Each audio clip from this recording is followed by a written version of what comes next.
There we go.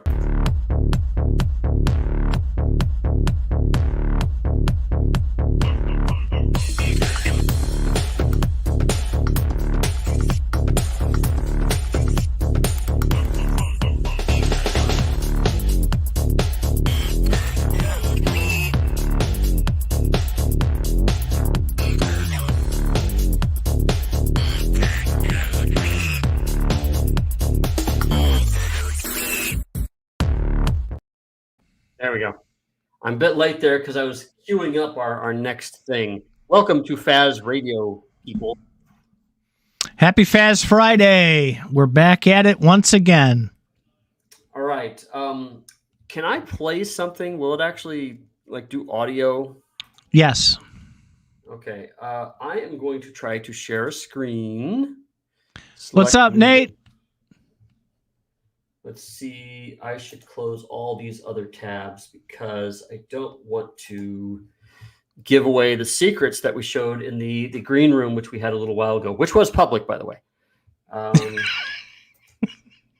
Giving away public secrets. Uh-huh. Okay. Good to see you back, Nate. I hope your trips were epic and awesome. Okay. Ready? Okay. So I'm going to play this in its entirety, and then I want us both to comment on it, and I have a rant about this. So let's see here. That. Hey, did it? That's interesting. Okay. Can you see that? I don't hear you. Okay. Here we go. And hopefully Zorro or somebody can tell us if they can hear this. Like Mr. Nate, you're the only one on, so you got to tell us if you can hear this. I can't hear that. Hold on. I got to press that button. Take the mute off, yeah. Take the mute off, and it's automatically. I'm not hearing it. Are you hearing that, Nate?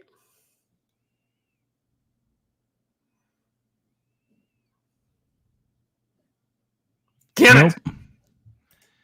Damn it! Can't you do it? You have to have your sound card set up right to stream in here. Can you do that? I don't know. Let me see if I can. Let me pull it up. Okay. Let me pop that in our chat. We are not using OBS. We had some issues with OBS in the past. We were running the show off of OBS, and then one day when we were using it, OBS crashed. No, 2 or 3 times, OBS would just crash. Yeah. And then the entire podcast was just done with. Podcast ended. It was over. And so then we'd have to start at Crypto View. Well, no, we want to hear this sound here. And I should have gotten ready for this in advance, but I didn't. We could talk about that subject. All right. So let me see if I can share this, and we'll see if we can get some sound going. Maybe mine will work. Let's see. Share screen. Share. And Titans. We have sound on it.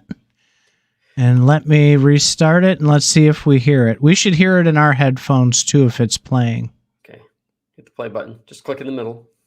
Hang on. I got to restart it. What? Not tax billionaires on the shares that they hold in a company because it is an unrealized gain, right? So they go like, yeah, you're worth 300 billion, but we can't tax you on those stocks because you haven't sold the shares. So you don't have the money. And I understand the argument. They go no, you don't have it. It's just what it's worth because it will also crash and then you have nothing. So we can't tax you on it. Then I'm like, okay, I understand that. So you can't tax the people on a thing because they don't have it. It's just there. Okay, fine. Then Elon Musk offers to buy Twitter. And then he says in his offer, putting up my Tesla stock as collateral. Then I'm like, so you do have it? Then he's like, no, I don't have it. I'm just going to say it's collateral. So then they accept the offer. He now buys Twitter. Now that they've accepted his offer, he now goes to private equity and banks and other rich people and whatever. He goes can you guys borrow me the money to buy Twitter. He's like, I want to buy Twitter because I don't want to sell any of my Tesla shares. So I want to use your money to buy Twitter. And then it's like, but then they're like, what are we loaning it against? And he's like, well, my Tesla shares. Then I'm going like, wait. So you can buy a thing based on what you have. Yes. But when we want to tax you, you can say, I don't have it. Do you hear what I'm saying here? Okay. So I have a big problem with this. Okay. And it all has to do with, I think he tricked himself with his argument there. And he says at the very end, so you can buy something with a thing that you have. When you can have a share in a company, but that share isn't real in a way. I mean, it's certainly a thing, but it's not money, not yet. It is, I would say, it has value in some way, and so you can use that value even though it doesn't have a cash value. You can use that value itself. But the way that I see it, he's trying to say he wants to tax unrealized gains, and he's trying to say it's weird that you can't tax unrealized gains. But unrealized gains are basically representing risk. And Elon Musk there, when he was making all those neat deals for buying and selling Twitter or buying Twitter and putting up his Tesla shares, what he was doing is he was shopping around his risk. He was selling his risk. And well, that's something that we don't tax right now in anything. We don't tax risk. We haven't quantified, well, we've quantified risk, I think, as unrealized shares of things. But the government only taxes money and taxes actual value. So I think there's a way to tax value that you hold, but I don't think that you can tax the risk that you're holding. So if you have a car, or better yet, if you have land, you can tax the land and say, well, this land is worth X amount of money each year, so you can tax that. That's real estate law and land law. But taxing unrealized gains, in my opinion, is a bad idea because we don't tax risk right now. Does that sound right to you or to anyone else? So I have two quick comments on that, and as we go through the show, I'll talk a little bit deeper on them. But first of all, this is a way in which anyone can utilize the tax code to their advantage. So that's part one. My second quick comment is that there's benefits and drawbacks to changing it into something like that, right? Because if you have a tax on unrealized gains, you should then be able to claim losses on unrealized losses, if that's the case at the end of the year. But I doubt they would actually do it both ways. They only want the upside for the government, right? So those are my two initial thoughts. I have a problem with taxes overall. I understand they're necessary for a civilized society, but the way they go about it, I think, is dreadful, and I think it's theft.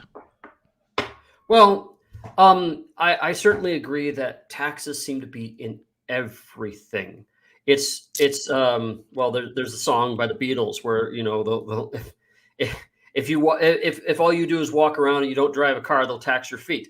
You know, the whole point is to get money for the world. And if everybody, let's just say everybody bought property that became unrealized or had unrealized gains, they would want to tax that.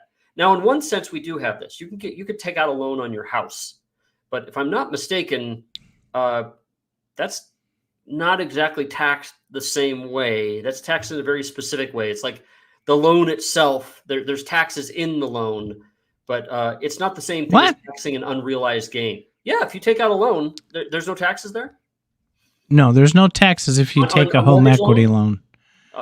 There's no taxes on that. Okay, I don't. I think there might be. I don't think there's taxes on that. The premise of taking a loan against collateral That's one of the things. So we've talked about it on the show before, right? So if all these billionaires don't take a salary, because taxes are on income that's earned, and they define earned income in a very specific manner. So for example, right, your 401k, you put money in while you're young, and then when you're older, you take money out. That's not technically earned income, so it's exempt for the most part. There's still taxes, but it's complicated. Social Security, sort of the same thing. You can earn a certain amount. Over a certain amount, you're going to have your Social Security taxed because they consider it then earned income above that exemption.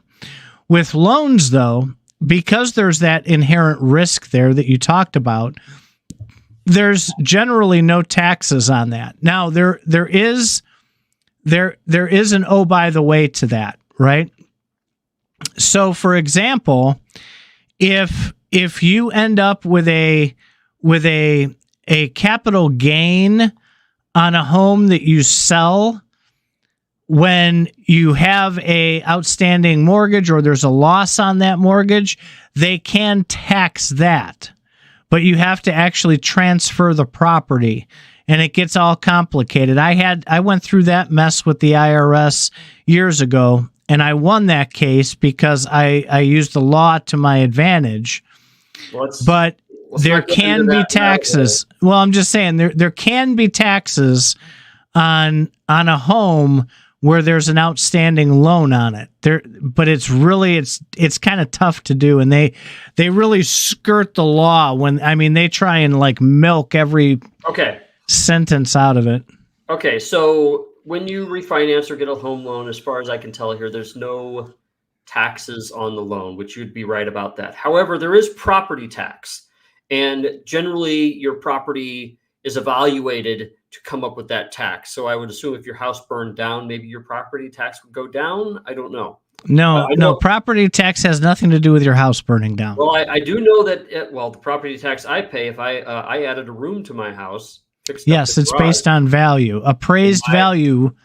And my taxes went up because I added square footage to the house by changing the garage into a room. So that's taxes. That's yearly property tax that I pay. But that's not income tax. That's completely different. Okay. So I do want to make a distinction that your land and house is taxed, but the capital gains on it, as far as I know, the unrealized capital gains are not. The realized would be if you got a new house or if you held the house or something, right? So if you roll that profit that you make on your house into another qualified property or qualified plan that's considered tax qualified, you won't owe gains on that. There's also exemptions. You get a lifetime exemption for a certain amount of money, and I don't know the number off the top of my head, that you can do. And you also you can't just flip properties. There's a stipulation, I believe last I heard, it has to be your primary residence, and you have to have lived in it or had it as your primary residence for 2 out of the last 5 years. And if you fall into that qualification, there's no taxes on that either. Right. Perfect, Nate. Yeah. 1031 exchange. Your house isn't taxed for capital gains, but the investment properties are. Right. And so the 1031 exchange, we used to do that with annuities all the time when I was in the financial world. And you move a qualified plan into another qualified plan. It's doesn't have to be the same one. There's certain instruments that qualify as 1031 eligible, and as long as you move that money into a 1031 eligible, there's no taxes on those gains. Kind of like an easy example would be if you quit your job, you'd move your 401k into an IRA, right? Both of those are qualified. They're called qualified plans. So you can switch it from a 401k to an IRA, and as long as you don't take any money out of it during that transfer, you don't owe any tax. Well, what I want to get at that what's his name? Forgot the name of that guy from the channel we just showed, Trevor Noah. He seemed to not understand the fact that you can use that your unrealized that the stocks that you get can be used as collateral and not pay taxes. And I don't think he realizes that the risk is something we don't tax right now. And that's what Elon Musk is actually trading on, is the risk. The bank that's giving him money is looking at those stocks and wants to assume the risk associated with that stock. So yeah, the value is in the risk, and we don't tax risk right now. So that's why they get around it, or it's a loophole or whatever. We got to find a way to put the chat on the side. I'm going to have to dig into that. Too big. I mean, we might need to get something besides StreamYard or something. Or I wish there's a way to make that smaller because it's just too damn big. I'll play with it this weekend. I didn't mean to minimize what you said. You made a really, really good point there. And it's not even so much about the risk, right? But it's about whether it's considered an income or a capital gain. And if you play your cards right with capital gains, you can minimize the hell out of those, right? So a lot of people, let's just say during the heyday of Gala, because a lot of our listeners are ex-Gala people, during their heyday, right? It shot up to 70 cents. You sold 100 million Gala tokens and made $70 million. Guess what happens to your tax bracket in that year? Goes straight up, right? And to dig yourself out of that is a little bit tough, because that's where you have to start getting creative with this stuff. Now, that risk reward, right? Even if you have to pay 50% tax on that $70 million, you're still way up, right? But the point is you want to minimize that as much as possible. So pushing everything to a long-term gain would be a heck of a lot easier than a short-term gain, which is considered income, just ordinary income. So I think a lot of these rich people, as he put in his short there, they have, like, Elon's got Tesla shares that are way over a year old. So even when he does cash those in, it's only going to be taxed at 20% of the gain. Like tops. I think it's 24%. No, it's 20%, 22% maybe. God, I'm not an accountant. I don't keep up on this that well. I just go by what my software tells me. But keeping those in long term versus taking that income hit is huge. And if you can leverage that by loaning that like Elon did, absolutely do it. The tax code is written to generate revenue, but there's also loopholes, and those are good because most people don't take the time to figure out what loopholes they qualify for and how to take advantage of it. Well, when you take advantage of everything. Okay, so when you take time, remember the laws and the tax code are so fucking big that it's hard to know what you might qualify for. You're gonna have to pay somebody to go review the law just so you could figure it out. And remember, incorrect. By the way, ignorance of the law is no excuse. Yes, that is correct. You would. It's the law is very complicated. How much you want to bet I could dump the tax code into ChatGPT and dump my data in there and say, find me the loopholes, and it will. Well, that would be ChatGPT doing it for you instead of you doing it. But I'm not paying someone to do it. I'm paying already $20 a month for ChatGPT. Okay. So you'd have to ask the right questions, because for ChatGPT to even know what loopholes you have, you would have to describe your situation a lot. I mean, you'd have to start having to say, I have a business, I have a home business, and I have my own office, and you'd have to quiz the heck out of it for quite a long time. So you would do the same thing if you were going to a tax pro. They'd be asking you the same questions. So it's no different. Again, you're going to have to know the questions to ask. And if you went to a tax pro, they know all the questions to ask because they process so many people. And they start with a big form. Tell me all these things about your life. And they find out what taxes you qualify for. Now, what's interesting is when you make a lot more money, the whole ball game changes. The taxes, the tax loopholes change. You can start shoving your money into certain places and saving a lot more money. So and qualify for loopholes. So you're gonna have different rules for different amounts of money you make and different situations you have. What if you have multiple houses? That's not everybody. Frankly, not everybody is going to be good enough to ask those questions. You'd have to have a ChatGPT lawyer to ask you the questions rather than you ask it the questions. Well, I think it can help. They would charge. Whoever makes a ChatGPT lawyer will charge you for it. So I do understand and support taxes to some degree because we live in a civilized society. If there's something going on here, if someone's trying to break into my house, I want to be able to pick up the phone and call for police, right? If my house is burning down, I want to be able to call somebody with a big red truck that'll come put it out. If I keel over from a heart attack from Faz pissing me off with whatever he's pissing me off with, I want an ambulance to show up in my driveway and take me to where they're going to resurrect me so I can come back and tell them the right end of the story. But I think where I get upset with this is that these tax rates are so ridiculously high and they're in so many forms. Your gasoline is taxed 16 ways to Sunday. Your property is taxed. You sell something, you pay tax. You buy something, you pay tax. You pay income tax. I mean, the taxes go on and on. Some guy did a really cool thing. It was like 65% of whatever money you bring in ends up going out in taxes. Yeah. And I think that that's ridiculous.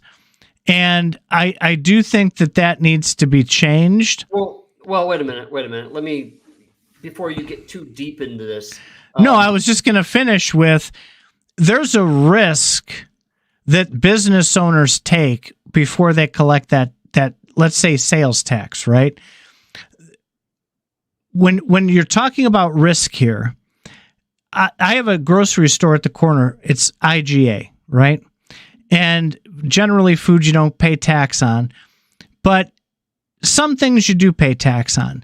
They're betting their risk. They're buying stock, and their risk is that they're going to have to pay tax on that. All right, if we don't buy their stuff, so we have to buy their stuff to help offset the taxes they pay for their store.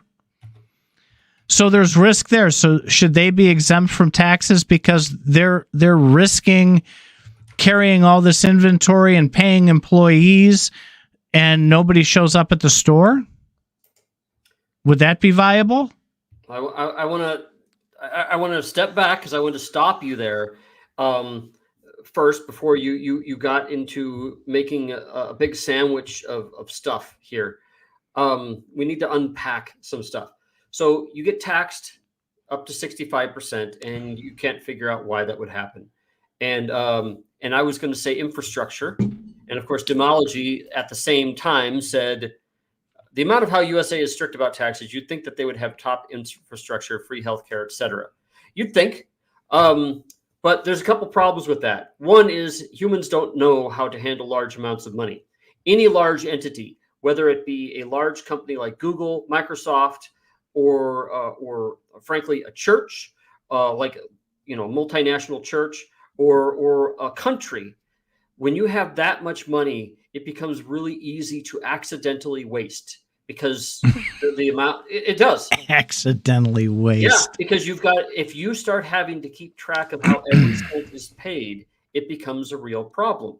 So you'd think that we'd have top infrastructure. You would if AI was doing all the infrastructure. It would if humans were not managing all that. I mean, it'd be great. For example, one of the problems that the United States has with our infrastructure is we have a lot of highways that were built in the interstates, which were built in the 1950s. We crisscross the nation with all these interstates, and they're starting to break down in ways that we don't have enough money to fix. Like bridges are starting to fail. Every few years you hear about a bridge falling down. And that's because we haven't fixed it in like 20, 30 years.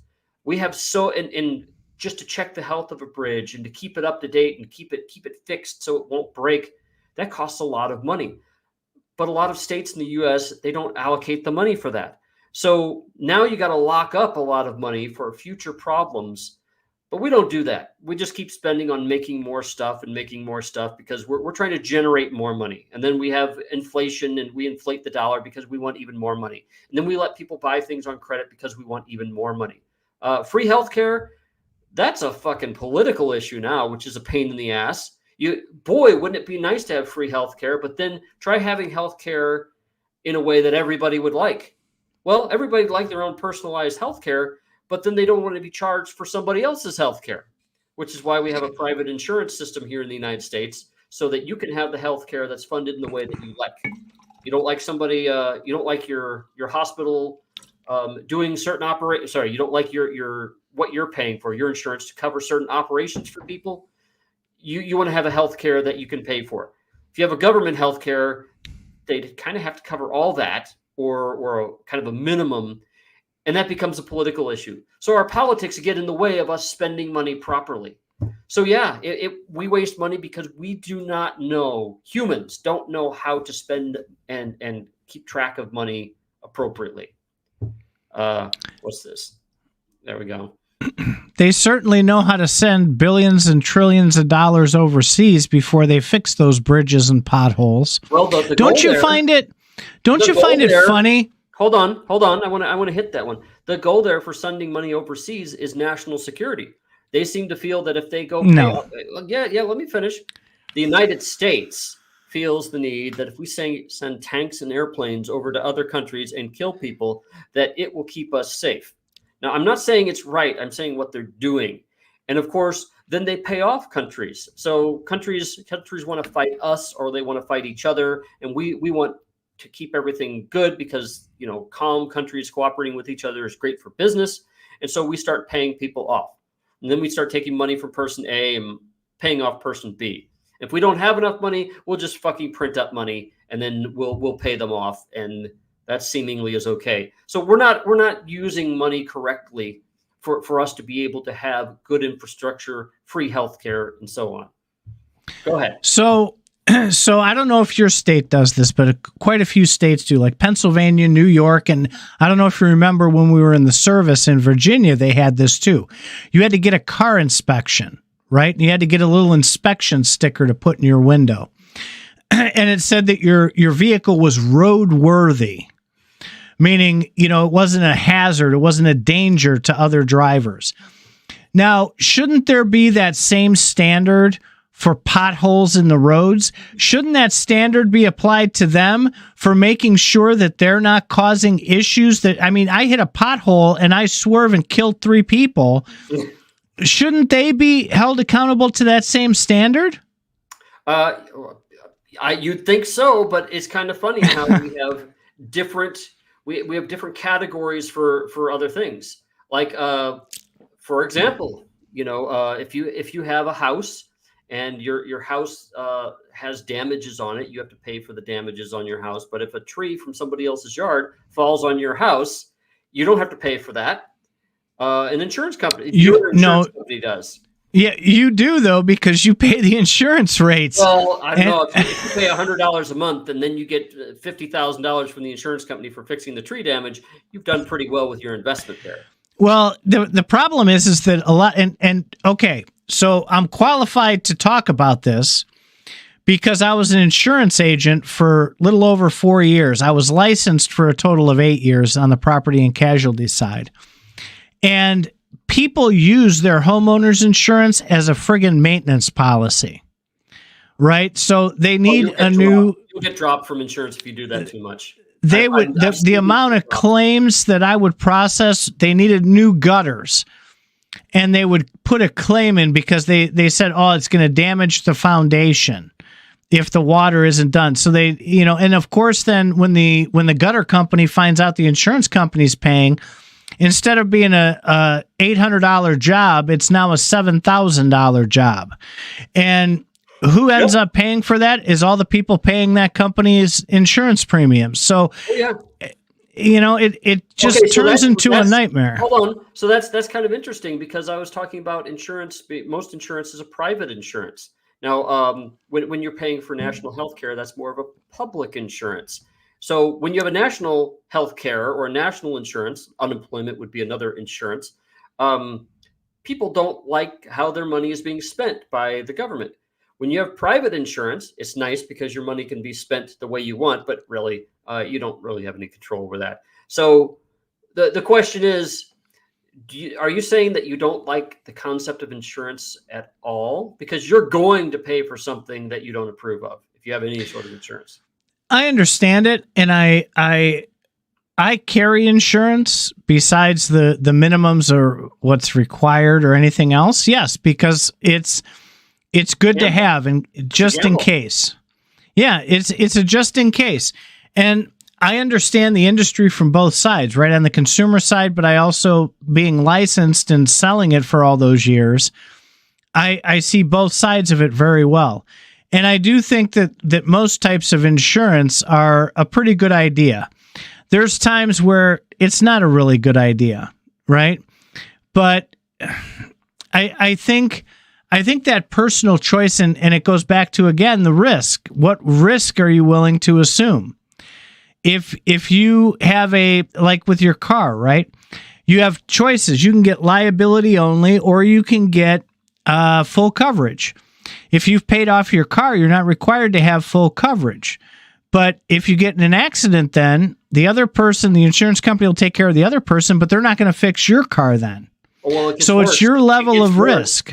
It gets worse because if you and another car have the same insurance company, all of a sudden the insurance company gets a lot less helpful because they're just paying off you or the other person.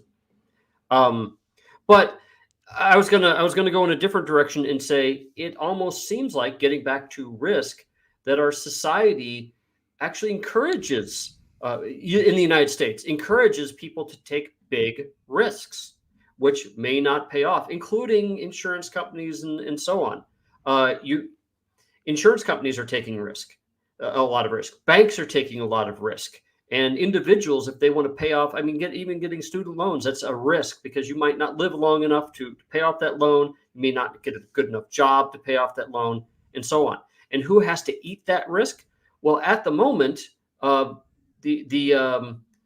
the people who pay for the insurance company or the government, U.S. government, will bail people out when too many risks have been taken in banking or in insurance or even certain companies like GM. We've bailed out a lot of them. And this is any administration, both Republican and Democrat, have done this. One of the biggest risk transfers that ever took place in the 1980s when 401ks were introduced, right? It used to be that you went to work for companies, and these companies were required to provide you with a pension. And the governments required that because they knew that people wouldn't be able to survive on Social Security, and they didn't want to be the ones on the hook. So they transferred that risk to the companies, to the private companies, and said, listen, you have to provide a pension for people who work for you, and you can set limits. They have to work for you for 20 years, yada, yada, yada, and you get your pension. And after a while, these companies, they didn't want to have to squirrel away all that money to pay these pensions. And so they started knocking on Congress's door and said, listen, we don't want to do this anymore. We don't want to take this risk. We don't want to take and have to pull our profits out and put it in this pension. How do we get rid of this risk? And so they came up with that stupidity of what's a 401k. And they transferred that risk to you. So now you are responsible for your own retirement.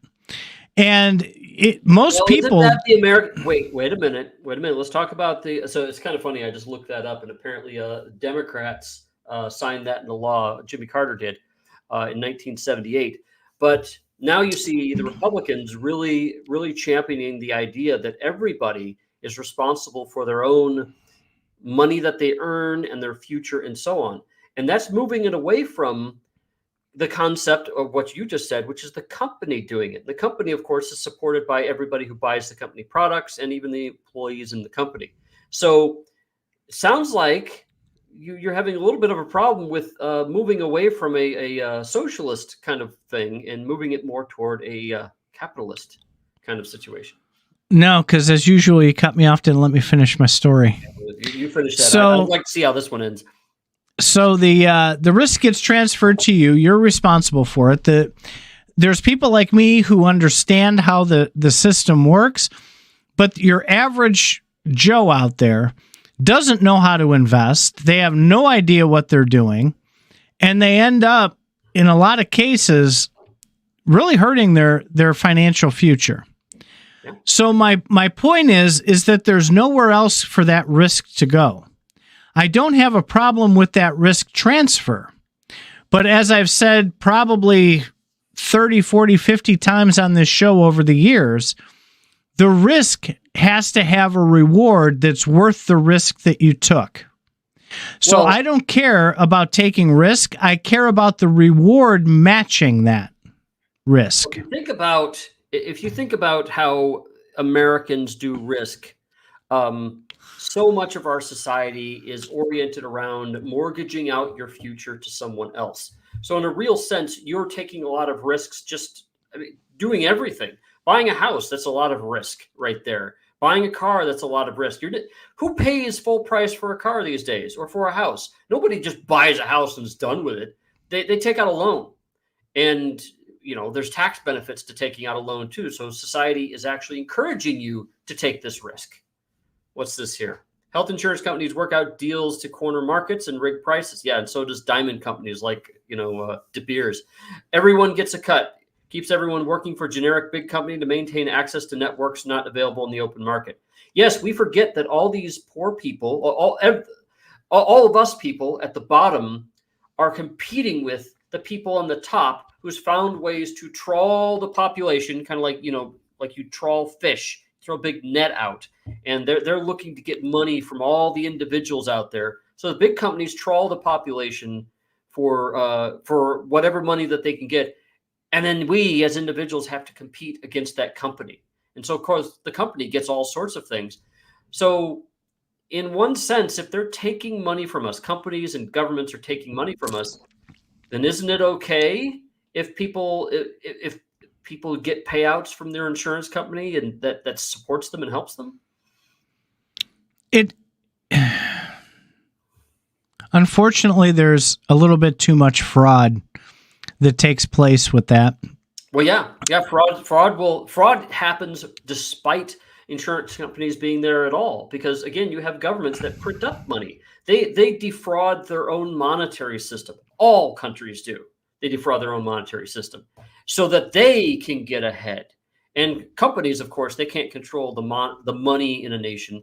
So that's how we're getting back to crypto, you see, because crypto was invented, or Bitcoin was invented, so that companies and countries didn't control the money, but they will control your access to it. Well, and that's what I love about it. And that's why I'm such a hardcore decentralized, and why I call everything that's not really decentralized, bullshit. I call bullshit on it, because I have wallets, and that's my money. It's mine. Nobody can take it. And I think that no matter what happens with governments arguing with each other, no matter what happens with economies, no matter what trade bans are put or what taxes are there, that will always be mine. And just like you sent, for that Metricool that we talked about, you sent me $300 in ETH for that Metricool subscription to level up our game. Nobody had to give permission for that to happen. And I can control the taxes on that. And I can keep it, and nobody can take that away from me. And I think that's a huge, huge thing. But there's risk, right? If I lose my seed phrase, if I do something stupid and click on a site that ends up draining my wallet, there's risk there. Well, so I'm willing to take that risk to get the other side of it. Let's get a little bit real about this, because let's be honest, I actually depended on a couple different companies to pay you that Ethereum. What I had to do was I use MetaMask. There's a company that makes MetaMask. That company can be regulated. Then I had an internet company that I need to pay to use my computer or phone or whatever. So I have to pay two other people a monthly stipend Well, no, I don't have to pay MetaMask yet. So I have to pay for my internet bill, and I have to buy a computer, and I have to have a number of things that I pay for in order to pay you with Ethereum. And so, yes, it is nice that I can pay you without a bank being in the middle. But what's going to happen is we're going to change it from a bank being in the middle to an internet service provider being in the middle. And then they're going to get really fucking big. Really. And then the government is going to stick their nose in it. And the banks, of course, they have a lot of power right now. The banks will want to be in the middle of it. So they're going to insert themselves in the middle if they can. And they'll have to say, well, MetaMask has to be a bank, or they have to use our services or whatever. Even though MetaMask doesn't hold any money, the banks will find a way in. And if they don't, they go away, and the internet service providers become the next big part of the economy. So I don't know if you can get away from people managing your money. They will find different ways. I do think that the banks are going to try and step in. I think they're going to muck it up, though. Just like when the government steps into anything, it turns into just a giant shit show. I think that smart people, problem solvers, are the ones that belong in government. They have lawyers and all this other stuff that's up in Congress and the Senate right now. They're not problem solvers, right? You need people like engineers or critical thinking people, like even though I disagree with 90% of what you what you believe in, you're still a problem solver. The moon is flat. So they need problem solvers there. They don't need people creating laws. Remember, the Constitution was set up to limit what government could do, not what the people can do. And people confuse that all the time. And when it comes to things like taxes and regulation of these things and how much risk you can take, you have your regulatory bodies about sales and what risk you can take, and what is that? Not the KYC. What is that? The suitability. The suitability. People, if you want to invest in something and your investment broker thinks that you're not suitable for that, they can deny you entry into that. Okay, wait. You're munging a couple of different things. One is whether a bank is going to give you money, and the other one you're talking about the Constitution of the United States limiting government. Now, as far as taxes are concerned, all it says is that the government has the power to tax. So it's not saying what kind of taxes. It's not limiting those taxes. It's just saying that the government can tax, and it's the U.S. Constitution is hoping that the government will be smart enough to know what to tax for, and that's what all the fights are going to be for. So, but then you mix that with a company managing stuff for you, and that's where I want to make sure you keep those separate and don't munge them. Well, my end game with my diatribe there was that who's responsible, because you brought this up. This is what got me on this rant that I went on. Is you said earlier, I think you have a problem with transferring that risk to the individual. And so as I was coming down my hill here on this, I don't mind taking that risk. Dump all that risk on me. You have, and that's why I was going into the limited powers, right? They should be limited. Everything should rest with me. If I choose to contract that out, meaning, I think it was Demology that said a little bit earlier, about the government, and the government doesn't know how to manage it, right? So give me all that risk. And if the government comes out and says, listen, we have a plan, it's called Social Security, and if you give us X amount of dollars per month while you're working, when you retire, we'll give you X amount of dollars back. If I choose to participate in that, so be it. If not, so be it.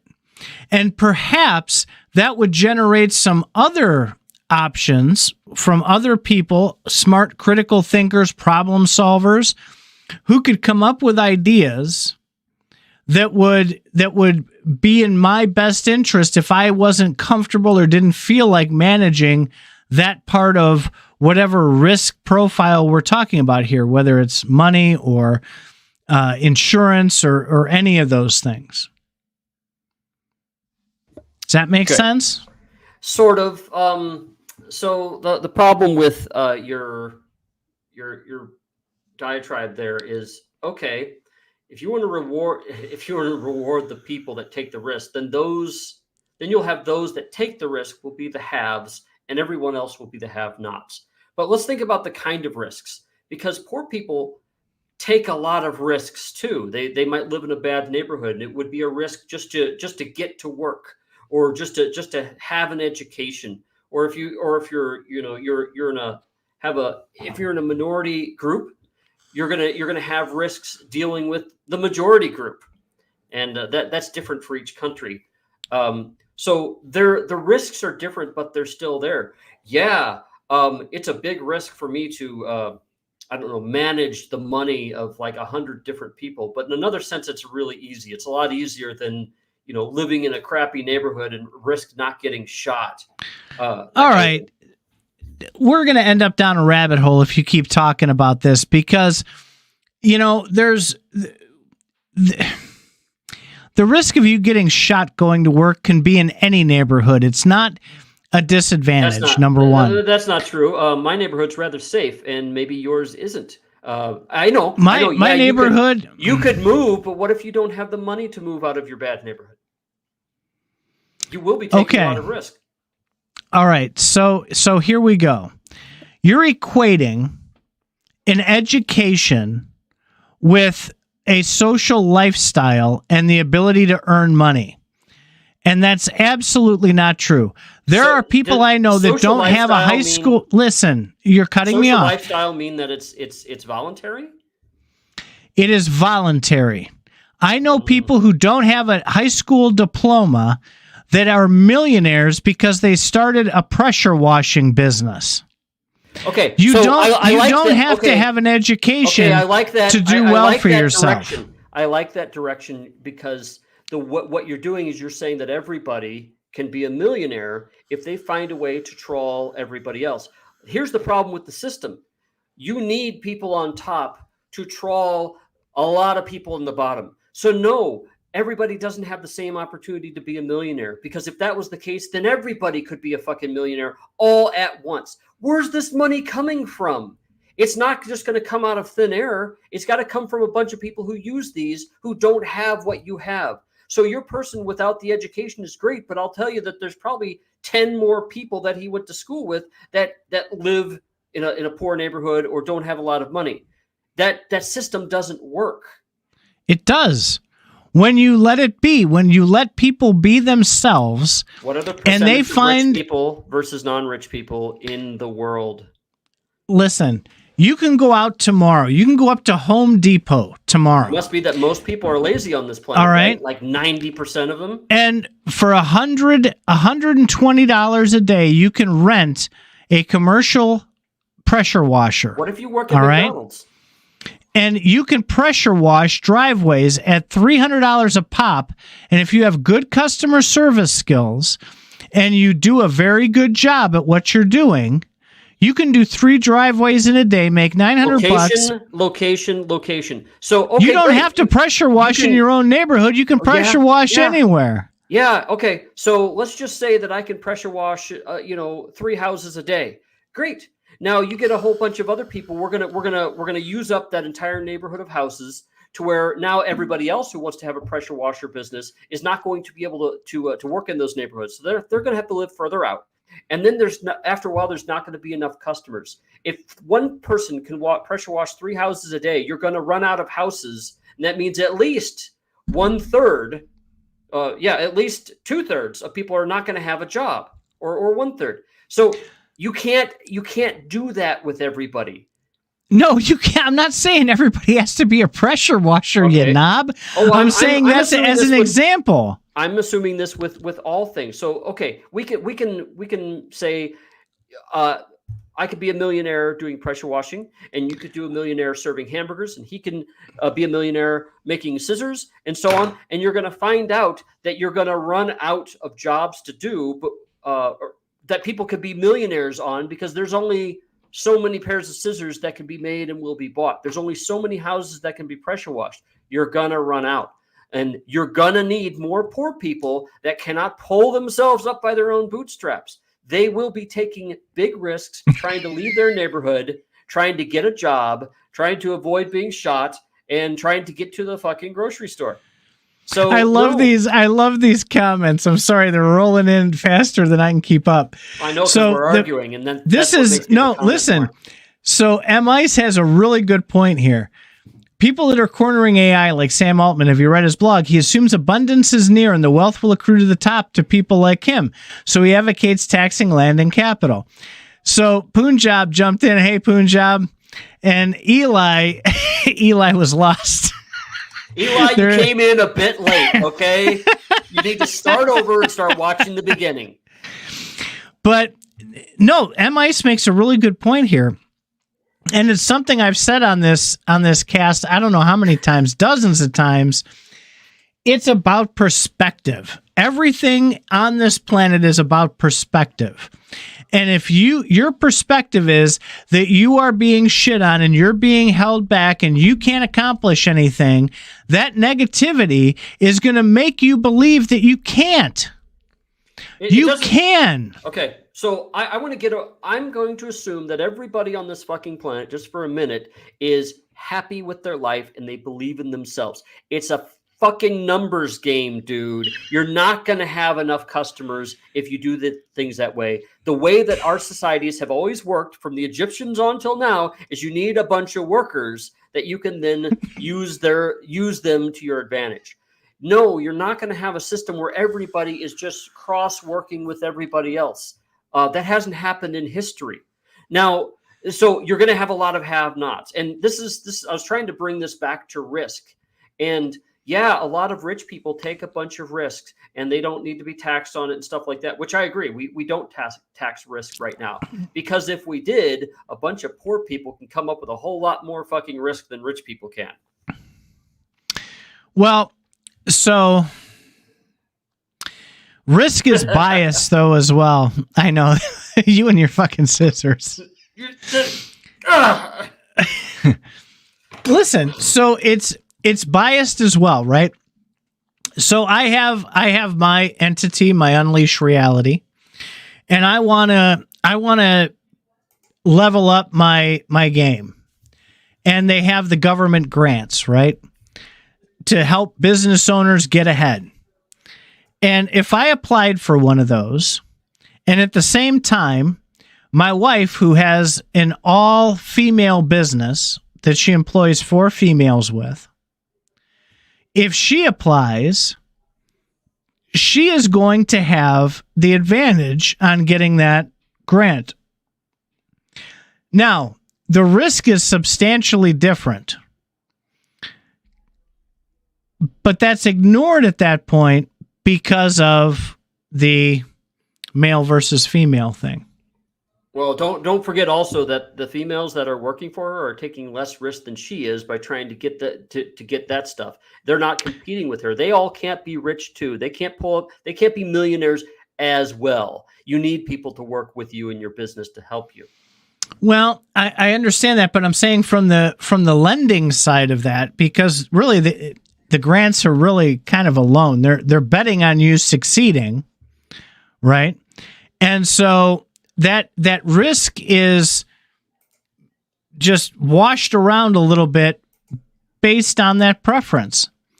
And there's African Americans that get a step up, and there's Indian Americans who get a step up, and there's programs for all kinds of different groups out there. So I actually want to stay away from specific minority types, because people get all bent out of shape saying black. No, listen, my point is that risk can be biased as well. So you can't base it solely on risk. you have to take other factors in because there are things that get in the way of that risk. Okay. Again, I'm trying to stay on the whole concept of risk is encouraged in this country, and the ideology that we have in the United States seems to be that everybody can take a lot of risk and everybody can be millionaires, and nobody wants to help the people who aren't millionaires. And then they're telling them, I'm sorry, you're lazy because you're not doing all this work. And we forget about the fact that a lot of people just can't win, so they give up. And a lot of people can't win because no matter how hard they try, our system does not work with everybody taking the same amount of risk. There will be some people That's who don't not qualify true. for a loan. Yes, it is. It doesn't. You it have to be literally good will at not work. You have to be good enough at what you do. Okay, If sure. you aren't successful, sure. I like it's because you suck at what you do. Compared to other people, if you have a neighborhood that will only support 3 pressure washers, my friend, it doesn't matter how good you are. I mean, you're going to have to go in and work 3 times harder to take the business away from those people. That's seemingly okay. But what if you had 5,000 people working to be a pressure washer in that neighborhood? That's too many. It's going to that neighborhood's not going to support 5,000 pressure washers. People don't have an equal opportunity. Period. It doesn't matter the size of the neighborhood either. You have an equal opportunity. You don't have an equal result. You don't have an equal opportunity. And it doesn't matter whether you're funded There's by 4,999 others. You have an equal opportunity with them. Location. If you're better, location. If you're better than the other 4,999, you'll get the business. How do you think? But you think 5,000 people can be evaluated effectively by a neighborhood that's not large enough to support more than 3 pressure washers? I don't think so. Let's get back to the scissors conversation. No, Demology brings up a good point. Let's be real. Not everyone wants to take risks. Some people just want to work 9 to 5 and don't want to run a business. That's fine. Yep. There needs to be educated workers, smart enough to run the machines, get things moving, to make those scissors, to sharpen those scissors, to put the plastic handles on them. Absolutely, there does. However, we're talking about opportunity and risk here. Everybody does not have equal opportunity in the scissors construction world. Thank you, M. Ice.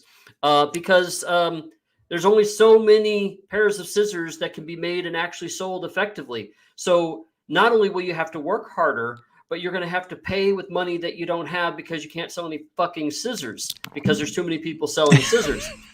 There might not be enough parts and plastic out there immediately to make all these scissors. No, everybody doesn't have an equal opportunity. It's unequal. That's why it works. So you think you should do it like a communist country and appoint people who can make scissors, and those will be the scissor makers. Wait a minute. You've just shifted it to, I wasn't talking about a remedy. I was talking about the problem. The remedy that you suggested earlier actually was in 1978, a 401k was taken out of a socialist system and put into a capitalist system. And now you're all pissed at how 401ks work when people have to manage the money themselves. See what I did there? Not everybody is comfortable with that amount of risk. But they're forced into it. They don't have another option. Yeah, you're right. They don't, which means a socialist society would probably be better, wouldn't it? Not that No. I'm shooting for that. What they need to do. Yeah, I know. Everybody knows that by now, Faz. All right, so I could go on another huge diatribe, but we're coming close to an hour here, so I will hold that for another episode. His blood pressure's way too high, way too damn high right now. Just like the rent's too fucking high right now, right? No, Zorro, I think you and Faz are incorrect. Everybody has the same opportunity. It's what you do with the opportunity you're given. It's physics, dude. You cannot have 5,000 people in one neighborhood be evaluated fairly and effectively. You're just going to have people, good enough is good enough. You get a good enough pressure washer in there and he charges a good enough amount of money, people aren't going to look for another pressure washer. So no, that's an opportunity lost. And it might be years before that opportunity opens up again, in which case, if you have 5,000 other people doing it, you're going to have a random other person pressure washing. So no, it's not equal. So you go somewhere else. You go where there's no pressure washers. Okay, so wait a minute. That's not equal opportunity. It is. That means, you have an opportunity to pressure wash somewhere else. But somewhere else doesn't have all the people. I mean, if you pressure wash in the city, you're going to have more opportunity than if you do it in the country. And if you do it in the middle of Nevada, where there's like one house per every 10 miles. So no, you don't have enough opportunity there either. There's not enough other places to go unless we have a new continent to conquer. So if we went out into space, Tartaria, and other planets, all those flat planets out there, then there'd be more opportunity. But more people would have to live there. You'd have to have the population getting bigger. So if the population gets bigger, then you will continually have more opportunity, but it won't be equal. Anyway, if you go over the ice ring of Antarctica, there's more land over there, and you can find more people. He really believes that, folks. Anyway, so let's to wrap this up. I want to get this back to risk, okay, and about taxing risk. So right now, the U.S. government doesn't tax risk. No governments that I'm aware of tax. Maybe there's a couple that tax unrealized capital gains. That's a bad idea, because if you do that, then you're going to discourage people from taking risk. And if you discourage them, your country is not going to improve. We're all fighting against each other for finite resources. That's not going to work. It's not finite. Yes, resources are infinite. We do not. What? I better end this. Wait, where's the button? Here it is. Bye, guys.